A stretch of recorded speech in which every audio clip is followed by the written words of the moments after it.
صباح الخير عليكم او مساء الخير حسب التوقيت اللي انتوا بتشوفوني بيه. ازيكم يا حبايبي؟ عاملين ايه؟ وحشتوني جدا جدا. النهارده يوم كده بقى نشيط، روتين حلو كده. ترويق بقى بعد العاصفة. احنا روقنا في منتصف العاصفة، نروق بعد العاصفة. ولادي قاموا راحوا المدرسة، قمت بعديهم. بصراحة كسلت شوية، نمت حبة وبعد كده قلت لأ قبل ما يجوا بقى قمت. لقيت طبعا البيت زي ما انتوا شايفينه كده، العادي يعني. دي ترويقة يوم الخميس كمان. يعني انا بحب في نهاية الاسبوع كده امسك البيت، قلت امسكه بقى ايه، داخلين على الامتحانات خلاص. فطبعا اللي متابعني عارف اللي انا ايام الامتحانات ما بروق كده على الوش، واكيد كلنا كده. ربنا ينجح ولادنا يا رب. فمش بنبقوا فاضيين اصلا للبيت يعني. قلت لا اقوم بقى ايه كده اتشجع واشمس الحاجة وانفض وكده. وقلت بصراحة كمان بعد العاصفة اطمنت ان الجو تمام، مفيش اتربة مفيش اي حاجة. يا رب يفضل مستقر كده على طول. وخلاص احنا دخلنا في التوقيت الصيفي، كل سنة وانتم طيبين. قمت اقوم اتشجع بقى ولكل حبايبي واصحابي وعيلتي الحلوة التانية تقوم برضو. قومي كده وتشجعي وروقي وجددي الطاقة في البيت، لان الترويق والنظافة دي صدقيني بيجدد الطاقة. فمسكت بقى اول حاجة، طبعا انا وريتكم ريسبشن والمطبخ واوضه الاطفال. تمام. اوضتي انا اول حاجه بعملها، يعني انا بحب قوي ان انا اعمل اوضتي واقفل اهويها واقفل الباب كده واخلصها، وايه ابتدي شغل بره بقى ايه براحتي. تمام. انا اتعودت على كده. بس فهنا بقى كنت بشوف الفرشة اللي عايزة تتشال طبعا، والمفارش النضيفة سبتها، واللي هي حسيت اللي هي عايزة تتغسل شلتها. تمام. وهمسك الركنة كده انضفها كويس قوي، لان طبعا عارفين القعدة كلها بتبقى عليها، فقلت ايه لازم اشيلها. من وقت للتاني كده انا بحب اقلب المراتب بتاعة الركنة، انفض تحتها، لان دايما بلاقي تحتها قشر لب، بلاقي اكل، ورق بونبوني مثلا، فلازم تنفيضة حلوة كده. كنت غيرت بقى الكفرات اللي عليها. انا بحب افرش دايما كفرات غامقة كده. يعني انا باذن الله هشتري الكفرات اللي طالعة جديدة دي. بس انا دول اللي عندي، الرصاصة دي قطيفة، والتانية حسيت اللي هي ماشية معاه شوية، اي نعم بتاعت الشازلونج الطويلة بني، بس اهو تقضي الغرض يعني. بحب افرش عليها حاجات غامقة كده عشان خاطر تستحمل الولاد وتستحمل القعدة عليها. ولما ان شاء الله يكبروا بقى نبقى نفرش فواتح. وبعدين اللي متابعني انا قلت قبل كده يا حبايبي اللي انا عايزة ان شاء الله انجدها. انا نجدتها قبل كده لان هي كانت على لون اللي هو الموكا الكافيه الغامق ده، حولتها لكشمير في رصاصي وبرضو هنجدها تاني وان شاء الله نبقى مع بعض. اخد رايكم، يا ريت تقولوا لي في التعليقات، اقترحوا عليا كده ايه الالوان اللي ممكن انجدها بيها، لان انا لسه بصراحه متردده ومش عارفه. فانا احب ان انا اشارككم الراي وانتوا تشاركوني.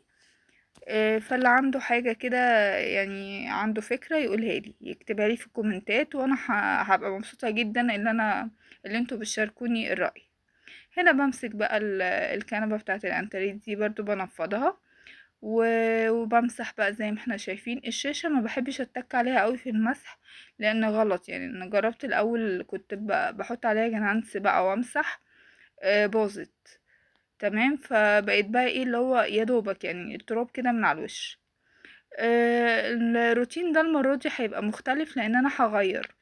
انا بحب قوي قوي ان انا لما اجي انضف البيت احب اغير، حتى لو هنقل كرسي من مكانه، ترابيزة، لازم اغير عشان احس ايه اللي انا عملت حاجة، تحس ان فيه تجديد. فجربي الموضوع ده كده هيفرق معاكي كتير قوي صدقيني والله.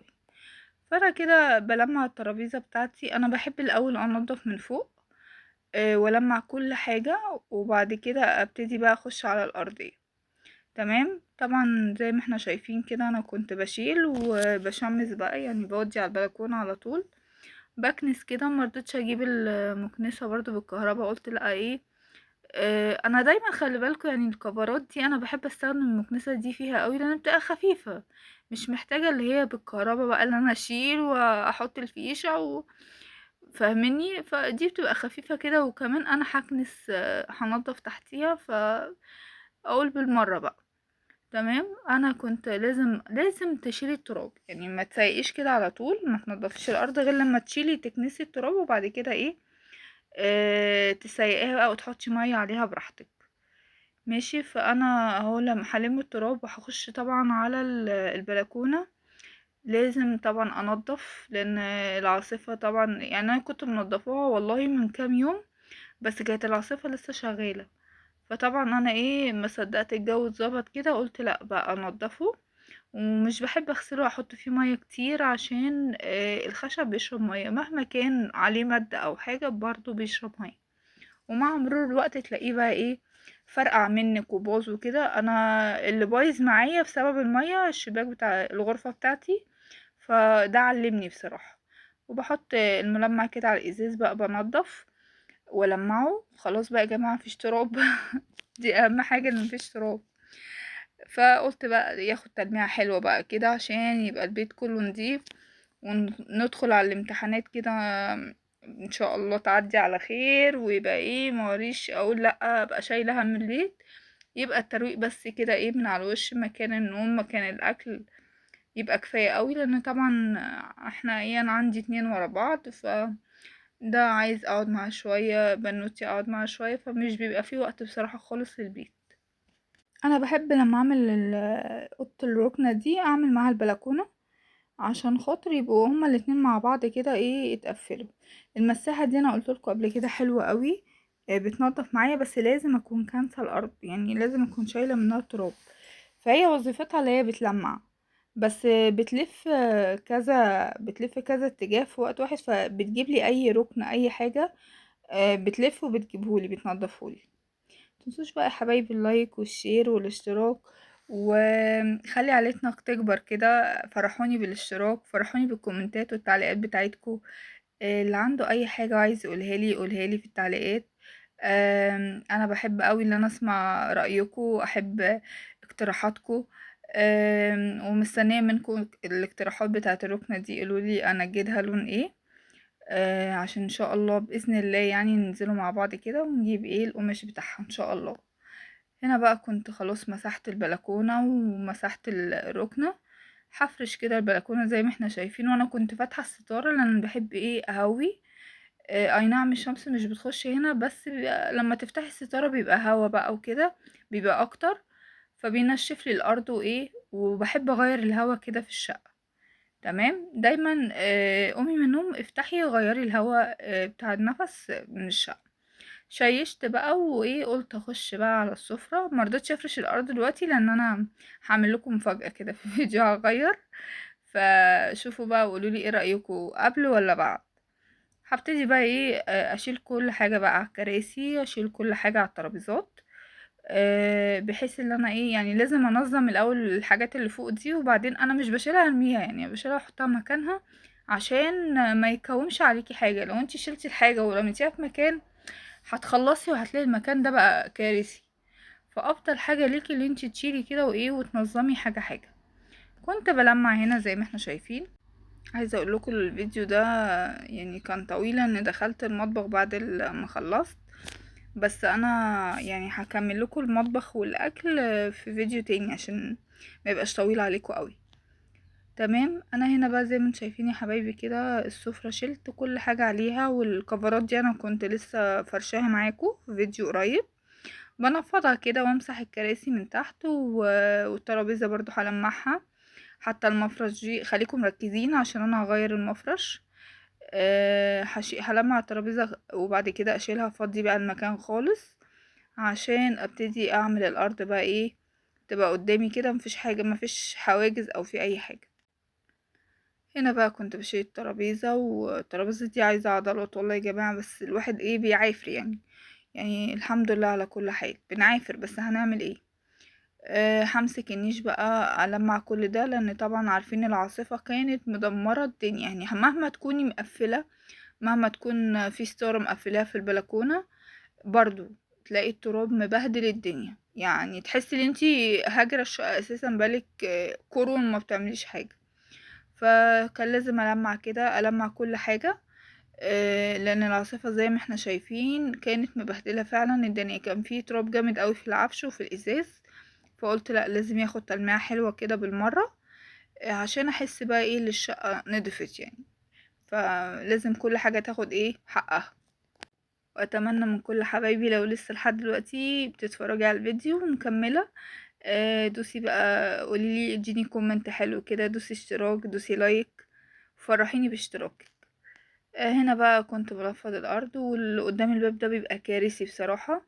ربنا يكرم ان شاء الله، هجيب جزامه في المكان ده باذن الله يعني.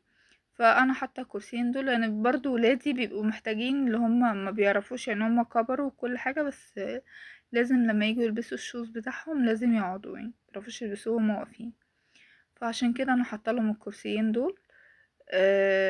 فاهميني؟ فطبعا ايه، كنت هنا بقى رتبت وسيقت بقى، وهشيل الكفر ده. وخليكم مركزين في الكفر ده عشان انا هغيره برضو. هكنسه كده الاول، عشان انا لكم انا بحب اكنس الحاجه قبل ما اشيلها. فبيتكنس الاول، بعد كده يتشيل، بيتنفض برضو في البلكونه ويتشمس تشميسه حلوه كده. فعشان خاطر احس بالنظافه، يعني احس ان انا عملت نظفته فعلا. محبش ايه طالما تنظيفه عميقه يبقى من الالف للياء. فبشيله بقى دلوقتي كده، احطه في البلكونه ياخد الشمس بتاعته الحلوه. والارض بقى هبتدي انضفها، اكنسها. يعني مهما تكوني بتنضفي برضو بلاقي تراب تحت الكفرات. يعني مش عارفه بيجي منين، مع ان انا بكنس وفرشه، بس برضو لازم الاقي تراب والاقي فرافيت تحت الكفرات، مش عارفه ليه. هل انا كده بس ولا كلنا كده؟ يعني لازم الاقي تراب. بس اهو الحمد لله، ربنا يدي واحد صحه ويفضل منضف البيت على طول ان شاء الله. بعد بقى ما كنست ولميت، بصوا ألمع بقى، يعني المساحة دي حلاوتها في كده، اللي تلمع وتخلي الأرض زي الفل. ولو في بقعة ولا حاجة في الأرض، عايزة أقولكوا بتشيلها، وبتشيلها بكل سهولة، وبتقدري انتي تتحكمي فيها. تمام. فأنا بقى كنت بخلص، عشان كنت عايزة أخلص قبل الولاد ما يجوا، بس للأسف هما جم ولقوني لسه شغالة في البيت. بس عايزة أقولكوا اللي أنا خليتهم يعملوا الأوضة بتاعتهم، كنت مش قادرة بقى خلاص. حتى المطبخ عملته على مرتين. تعبت اوي اليوم ده. فلما جم بصراحة قلت لهم لا، بصوا بقى، انا خلصت برا وكده، عليكم انتوا الغرفة بتاعتكم اعملوها بقى. فالحمد لله يعني عملوها هما الاتنين، وعملوا البلكونة بتاعتهم ونضفوها. لان بصراحة ما قدرتش، لقيت نفسي الطاقة بتاعتي خلاص خلصت. الجبسن بورد ده انا عادي بلمعه عادي كده بالملمع. بينضف، لان هو بيبقى فيه بقع برضو مكان ايد الولاد وكده، فلازم ألمعه. يعني هو عشان كمان لونه أبيض وجنب الباب، فطبعا ايه بيسندوا عليه أو حاجة، فبلاقي ايه بصمات، بلاقيه مبصم، فلازم يتلمع كده. تمام. فأنا هنا كنت لمعته وخليته زي الفل، بس ما تجيبيش عليه مية كتير، يعني الملمع بخة بسيطة قوي. لو عندك جبسن بورد مثلا عايزة تمسحيه، بخة بسيطة قوي كده ومسحيه هيروح معاكي زي الفل. لكن ما تغرقهوش يعني عشان ما يبص. هنا اهو كنت بمسح بقى الرخامة اللي برا دي. متنسوش يا حبايبي تدعموني باللايك والشير، انا بفكركم اهو تاني. كنت اهو نضفت بقى الرخامة خلاص، ونضفت الجزء ده. هبتدي بقى اجيب هنا بقى. طبعا انتوا لاحظتوا ان انا جبت الكفر اللي كان في الركن اللي هو رصاصي. قلت اغير بصراحة. يعني حبيت اغير. وفعلا يعني والله بعد ما فرشت وكده فرحت قوي. حسيت بارتياح كده لما غيرت، عارفة يعني، من أوضة لأوضة كده غيري، هتلاقي نفسك ارتحتي، هتحسي ان انتي فعلا نضفتي، عملتي حاجة جديدة. فانا فعلا هنا كنت بظبطه يمين وشمال اهو لحد ما يتظبط الجزء اللي جوه ده. يعني انا في الصيف في الحر بخليه في نص الأوضة، لكن احنا عشان في السقعة عادي بجيبه ايه في المكان اللي احنا بنمشي عليه اكتر. الجزء اللي جوه ده قدام النيش مش شرط يعني. هنا حتى المفرش لو تلاحظوا بتاع السفرة انا برضو ايه غيرته. جبت المفرش المفرش ده كان مفروش في الترابيزة بتاعة الركنة. بدلت بقى، قلت لا ايه ابدل. حسيت والله بارتياح. بصوا بقى هنا الحمد لله كنت فرشت وخلصت. بوريكم هنا كنت مسيئة الطرقة بقى. بصوا. بصوا بقى الأوضة، جبت الترابيزة كده في النص. حسيت بتغيير بصراحة، قولوا لي ايه رأيكم؟ كان الأول أحسن ولا كده؟ حتى المفرش غيرته برضو. حطيت الزرعة دي هنا، وسعت الدخلة كده. حسيت بصراحة اللي كده أحسن، يعني شوية كده وشوية كده، ادينا ايه بنغير. بس دي نصيحة مني ليكي. هنا كنت ببخر. لما تيجي تنضفي تنظيفة عميقة زي دي غيري، حتى لو نقلتي كرسي يعني غيري هتحسي بفرق. فهنا كنت شغلت بقى صورة البقرة وبخرت. اهم حاجة البخور ده. فالحمد لله يعني ان انا خلصت، لان كنت تعبت قوي بجد. وفرشت الطرقة هنا، فرش برضو الحتت اللي بفرشها قدامها بالشقة دي عشان خاطر ولادي. هنا بقى كنت بقفل طبعا ايه. ما احلى النظافة، ما احلى النظافة بجد والله.